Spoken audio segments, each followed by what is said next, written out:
Assalamualaikum warahmatullahi wabarakatuh. Perkenalkan, nama saya Raiska Salsabila dari kelas C2 Manajemen Pendidikan Islam. Di sini saya akan mempresentasikan tentang korupsi dan perilaku koruptif, integritas, dan sejarah perkembangan korupsi di Indonesia. Korupsi dan perilaku koruptif. Pengertian dari korupsi. Kata korupsi berasal dari bahasa Latin corruptio atau corruptus. Selanjutnya dikatakan bahwa corruptio berasal dari kata corrumper, suatu bahasa Latin yang lebih tua. Dari bahasa Latin tersebut kemudian dikenal istilah corruption, korup dari bahasa Inggris, dan corruption dari bahasa Prancis, dan corrupti atau corrupti berasal dari bahasa Belanda.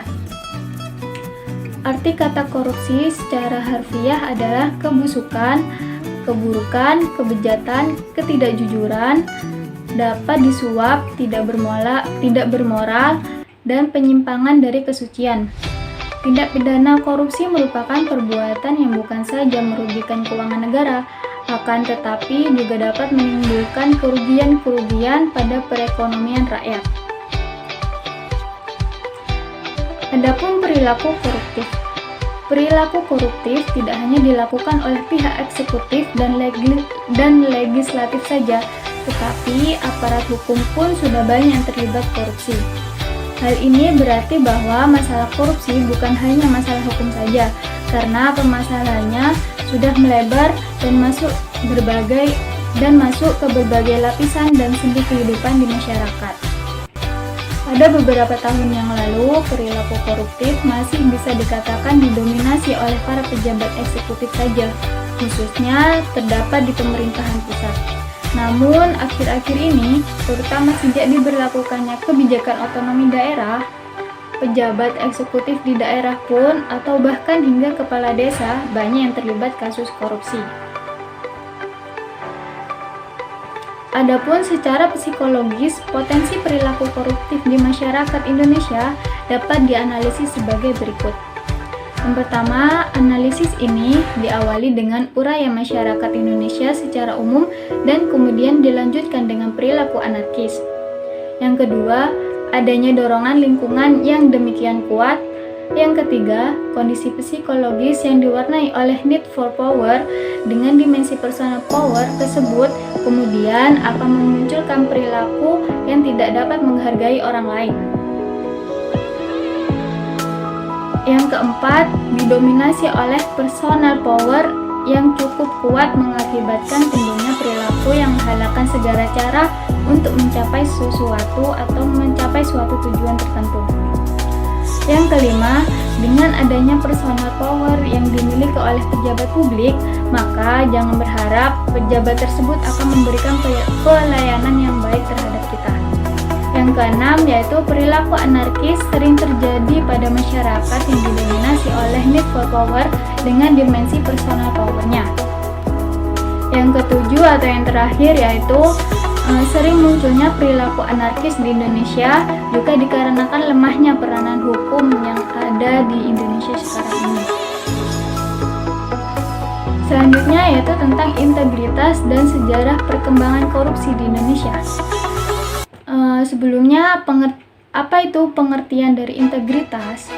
Integritas adalah sebuah kata serapan dari bahasa Latin integer yang berarti teguh mempertahankan prinsip. Secara umum, integritas dapat diartikan sebagai mutu, sifat atau keadaan yang menunjukkan kesatuan utuh sehingga terbentuklah kewibawaan serta kejujuran. Adapun ciri-ciri dari sikap integritas. Yang pertama yakni tidak memakai kedok. Yang kedua, sesuai antara tindakan dan ucapan. Yang ketiga, sama ketika di depan dan di belakang publik, atau tidak bermuka dua. Yang keempat, yakni memiliki konsistensi prinsip dan nilai moral. Korupsi di Indonesia ternyata sudah membudaya sejak dulu, dari sesudah kemerdekaan sampai hingga berlanjut ke era reformasi. Sejarawan lebih tertarik pada pengkajian sejarah politik dan sosial, padahal dampak yang ditimbulkan dari aspek sejarah dari aspek sejarah ekonomi itu, khususnya dalam budaya korupsi yang sudah mendarah daging, mampu mempengaruhi bahkan merubah peta perpolitikan, baik dalam skala lokal yaitu lingkup kerajaan yang bersangkutan maupun skala besar yaitu sistem dan pola pemerintahan di Nusantara ini. Sistem dan pola itu dengan kuat mengajarkan perilaku curang, culas, pencivilian, amoral, opportunities, dan lain-lain. Dan dari kejadian itu banyak menimbulkan tragedi yang teramat dahsyat. Jadi tidak heran kalau korupsi di Indonesia itu sudah marak sekali karena hal ini sudah terjadi sejak zaman sebelum kemerdekaan. Adapun sejarah korupsi di Indonesia ini terdapat 5 era. Yang pertama yaitu era sebelum Indonesia merdeka, yang kedua yaitu era pasca kemerdekaan, yang ketiga yaitu era Orde Lama, yang keempat yakni era Orde Baru, dan yang kelima yaitu era Reformasi. Sekian presentasi dari saya, kurang lebihnya mohon maaf. Wabillahi taufiq wal hidayah. Wassalamualaikum warahmatullahi wabarakatuh.